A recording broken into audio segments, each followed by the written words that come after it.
You've seen the listicle. The one with the snake at number 1. You already know what it looks like from the thumbnail, that long, pale, brown body.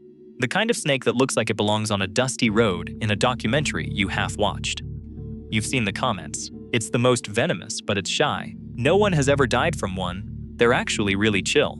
That familiarity is exactly what makes them so dangerous. The Inland Taipan is what a brown snake becomes when nothing on Earth can stop it from winning.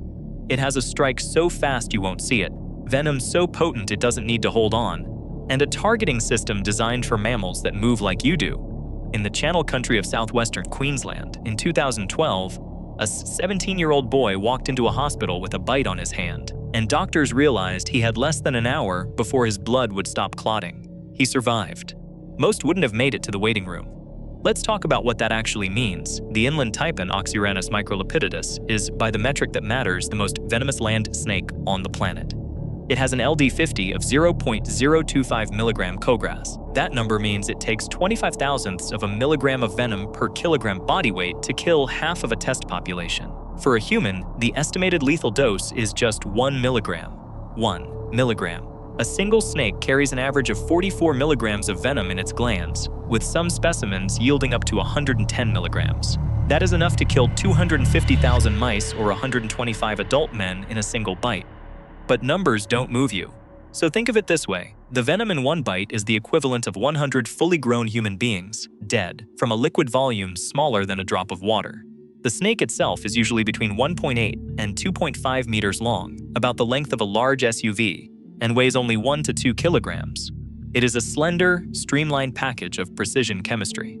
What most people don't understand is that this venom isn't just poison. It is a pre-digested weapon system. The venom contains a powerful neurotoxin that paralyzes the nervous system, procoagulants that cause massive blood clotting and then consume all the clotting factors, and a spreading factor enzyme that increases the rate of absorption. When it hits a rodent, the prey's blood stops being blood.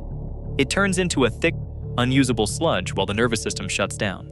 The snake doesn't need to constrict or hold on. It bites, lets go, and follows the scent trail to a corpse that is already being broken down from the inside. Dr. Brian Fry, a venom expert at the University of Queensland, described taipan venoms as an evolutionary strategy to absolutely nuke dangerous prey that could kill the snake if given a chance. This is not a defensive weapon. This is a hunting tool designed for one purpose: to kill a mammal faster than that mammal can fight back. The snake hunts in the cool of the early morning across the black soil plains of the Channel Country, where Queensland, South Australia, and the Northern Territory converge. The ground there is cracked into deep fissures from the searing heat. There is almost no cover, no trees, no rocks, just an endless flat expanse of dirt and sky. The taipan slides into those cracks, waiting. Its primary prey is the long-haired rat, Rattus velocissimus, a rodent that can reach plague proportions after heavy rains. When the rats boom, the snakes boom. When the rats crash during drought, the snakes crash with them. This is a boom or bust existence, and the taipan has evolved to be the ultimate boom time killer. It uses its tongue and Jacobson's organ to detect the chemical trails of its prey. It is fast-moving and slender, able to pursue rats into burrows and crevices. When it gets close, it doesn't strike once. It strikes multiple times in quick succession, delivering a full payload with each hit. The strikes are extraordinarily accurate, often targeting the head or neck. The snake envenomates in almost every case. It is not a warning bite. It is a kill shot repeated. The snake then holds onto the prey for a moment, not to constrict, but to ensure the fangs are buried deep enough to deliver the venom into muscle tissue.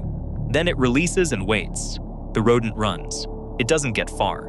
The venom acts so quickly that the snake can follow a trail that is only meters long. This is not a predator that struggles with its food. This is a predator that has solved the problem of struggling entirely. On the morning of September 6, 2024, a South Carolina schoolteacher named Jeff Leibowitz posted a video of himself handling an inland taipan. He was known for free-handling venomous snakes without protection. In the video, he said, "I can control his turn. There's no need to be so scared of him." Later that day, the snake bit him. He was rushed to McLeod Hospital in Florence, South Carolina. The clinical details of a taipan bite are not dramatic in the way a mauling is dramatic. There are no lacerations, no dismemberment. The injury is a set of small puncture wounds on the hand or arm. What follows is internal. The venom induces a defibrinating coagulopathy. The blood loses its ability to clot. Victims can lose consciousness, Cranial nerve palsies can set in, causing drooping eyelids, double vision, and difficulty swallowing. The venom causes paralysis and, without antivenom, death by respiratory failure. Leibowitz was a snake handler. He knew the protocols. He had followed every recommendation he believed in. The snake bit him anyway. He survived because he was in a hospital with access to antivenom within hours. But the official record shows that his collection of venomous snakes was seized and euthanized. He did nothing wrong in the eyes of the law. He was just wrong about the snake. What most people get wrong is the concept of deadliest. The Inland Taipan is the most venomous, but it is not the deadliest. That title belongs to snakes that actually kill people. The Russell's viper, the saw-scaled viper, the Indian cobra, snakes that live in villages, that bite farmers in rice paddies, that cause an estimated 50,000 to 100,000 deaths a year in India alone.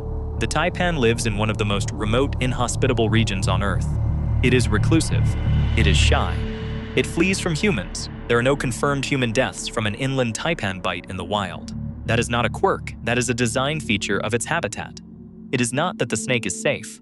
It is that the snake is absent. The paradox is this: the most venomous snake in the world is also the one you are least likely to ever meet. And that absence is the only thing that has kept the body count at 0. But here is the problem with absence.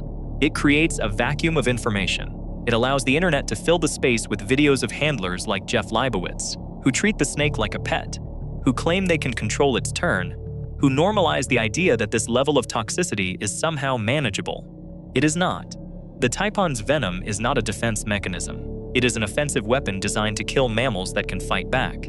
And you are a mammal. The inland taipan's habitat is being squeezed, not by deforestation, but by the very thing that makes it survivable, the boom-bust cycle of the long-haired rat. The black soil plains of the Channel Country are used for cattle grazing. The deep cracks in the soil, which the snakes use to escape the heat, are also where cattle break their legs. The snakes are rarely seen, but they are there, in the cracks, in the burrows, waiting for the rats to come back. The species is listed as least concern by the IUCN, but it is considered rare in Queensland and presumed extinct in New South Wales and Victoria. Its range has contracted. The old records from the Murray-Darling River Junction in 1879 are just that old. The snake is no longer there. But the climate is changing. The semi-arid regions of Australia are getting hotter and, in some years, wetter. The long-haired rat plagues could become more frequent or shift their range. And where the rats go, the taipans follow. Encounters are now happening in places people consider safe, not in the deep outback, but in the margins, on the edges of cattle stations, in the cracks of a drying floodplain. The snake is not moving towards you, but the conditions that keep it away from you are changing. One last detail you didn't know: the inland taipan changes color with the seasons. In winter, it becomes darker, almost black, to absorb heat more efficiently in the cold desert mornings. In summer, it fades to a pale straw or yellowish brown to reflect the sun and stay cool. This is not a camouflage adaptation. This is a thermal management system. The snake is literally adjusting its skin to survive the temperature extremes of its environment. The next time you see a video of an inland taipan, remember what you are actually looking at. You are looking at a creature that solved the problem of mammalian resistance 40 million years ago. It has had that long to perfect a venom that turns blood into sand. It sits in the cracks of the black soil plains, in the shade of a lignum bush, and it watches the ground for the vibration of a rat's footsteps. It does not know that you exist. It does not know that you are afraid of it. It does not care.